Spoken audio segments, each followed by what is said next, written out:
Hello friends, welcome to my channel. আপনারা সবাই কেমন আছেন? আশা করি সব ভালো আছেন। আমিও খুব ভালো আছি। দেখুন, আজকে আমি সকাল সকাল আমার ব্লগটা স্টার্ট করছি। আর আমার স্নান হয়ে গেছে। এখন আছি আমি মায়ের মন্দিরে। এটা আমাদের বাড়ির মা। আমি এখানে থাকলে আমি প্রতিদিনই এই মায়ের মন্দিরে সকালে পুজো করতে আসি। আর ভিডিওটি পুরোটা দেখার অনুরোধ রইল। আর এখানেতে খুব কম আসা হয়। যখনই আসি তখনই মনে হয় যে সকাল সন্ধ্যে মায়ের কাছে আসি, একটু ভালো লাগে, মনটা খুব ভালো হয়ে যায়।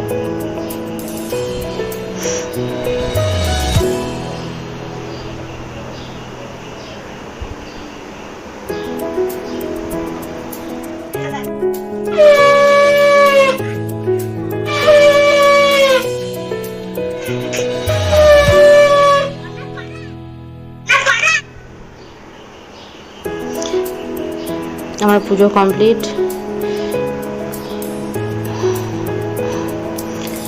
দেখুন, এখানে মা সবজি কাটতে বসে গেছে। আজকে হবে এঁচড়ের তরকারি। আজকে এঁচড় তরকারি করবো আলু দিয়ে, আর একটু করবো এঁচড়ে কোপ্তা কারি করবো। প্রতিদিনই মা আমাকে অনেকটা হেল্প করে। এই যা সবজি রান্না হয় সব আমাকে কেটে কুটে সব রেডি করে দেয়। আর এতটা পরিমাণে গরম পড়েছে যে ভালো লাগছে না রান্না করতে। কী করবো, পেটের জন্য সে রান্না করতেই হবে। আর রান্নাঘরে ঢুকতে ইচ্ছে করছে না গো, এত গরম পড়েছে। এটা আমাদের উঠোন, আর এটা হচ্ছে তুলসী মন্দির। আর আমাদের উঠোনে একটা আম গাছ আছে, কিছু অল্প পরিমাণে আম ধরেছে। আর পেঁপে গাছ 2-3টে আছে। আর এটা আমাদের পুকুরের ধারে। মানে দেখুন, এখানে সবজি লাগায়, বেগুন, ঢেঁড়স, এই অল্প অল্প লাগানো হয়। আর আছে 2টো আম গাছ আছে, কলা গাছ আছে। আর দেখুন, এটা আছে আমার বাবা। বেশিরভাগ সময়টা বাবা এখানে কাটায়। আর এটা হচ্ছে পুকুর, মাঝখানে পুকুর আর চারিদিকে বাড়ি, এবং গোল করে একবারে। গ্রামের বাড়ি এরকমই হয়, পুকুর থাকবে আর চারিপাশে একদম বাড়ি থাকবে, কাঁচা পাকা বাড়ি। দেখুন, আমি এখন চা খাচ্ছি। আর আমার রোজই দেরি হয় চা খেতে। সকালে পুজোগুলো সারতে হয়, তারপরে চা খাই। আর মা আছে বলে বুঝতে পারি না, কারণ মা টিফিন খাবারটা তৈরি করে দেয়। ওদের চিপসটা দেখি।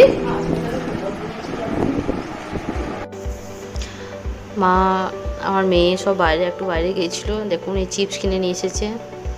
বাইরে গেলে চিপস কেনা চাই। দেখুন, আর দোকানে ঢুকলে কেনাই শেষ হবে না। আর এটা আমার বাবা এখানে পেঁয়াজ কাটছে, মুড়ি খাবে। আর এদিকে দেখুন চিপস কিনে খাওয়া হয়ে গেল। আর এদিকে আমি কোপ্তা কারি করবো বলেছিলাম। আমার এঁচড় সেদ্ধ করে আলু দিয়ে, একটু বেসন দিয়ে, পেঁয়াজ তারপরে কাঁচা লঙ্কা দিয়ে মাখিয়ে রেখে ঠান্ডা করতে দিয়েছি। ঠান্ডা হলে ভালো, একটু ভাজাটা ভালো হবে, ভাঙবে না। দেখুন, চাপিয়ে দিয়েছি, হালকা আঁচে ভাজতে হবে। আর এদিকে আমরা করবো ডিম করবো, আমরা 4জনই খাবো, মা বাবা খাবে না। দেখুন, আমার মশলা কষানো হয়ে গেছে, আমি দেখাতে পারলাম না। এখানে পেঁয়াজ, আদা, রসুন, জিরে, ধনে, হলুদ, লঙ্কা সবই পড়েছে। আর দিচ্ছি অল্প পোস্ত। আপনারা না চাইলে পোস্ত না দিতে পারেন। আমি একটু আমার পোস্ত দিয়ে বেশ ভালো লাগবে, গ্রেভিটা খেতে ভালো লাগবে, ওই জন্য অল্প পরিমাণে পোস্ত দিয়েছি। আর দিয়েছি কাশ্মীরি লঙ্কা গুঁড়ো, কালারটা জন্য। দেখুন, আমার মশলা কষানো হয়ে গেছে। এবার এর মধ্যে জল অ্যাড করবো। আপনারা কীরকম পরিমাণে গ্রেভি খাবেন সেরকম অ্যাড করবেন।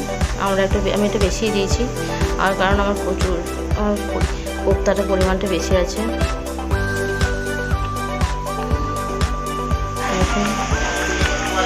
সুন্দর লাগছে কালারটা। আর দেখুন, আমার একদম কোপ্তা রেডি হয়ে গেছে। এবার আমি বাটিতে ঢেলে নেবো। আর প্লিজ কমেন্ট করে জানাবেন আমার কেমন হয়েছে রেসিপিটা। আর আপনারা বাড়িতে ট্রাই করতে পারেন, এরকম এঁচড়ে কোপ্তা করে দারুণ লাগে খেতে। আমি প্রায় এই রেসিপিটা করি, খুব খেতে ভালো লাগে, আর সবাই পছন্দ করে এটা খেতে। আজকে এইটুকুই, দেখা হচ্ছে নেক্সট ভিডিওতে। যাওয়ার আগে বলবো, ভালো থাকুন, সুস্থ থাকুন। আর প্লিজ আমার চ্যানেলটাকে like, comment, share and subscribe করে দেবেন। এটা আমাদের নতুন চ্যানেল, প্লিজ আমার চ্যানেলটাকে সাপোর্ট করে যাবেন এরকম।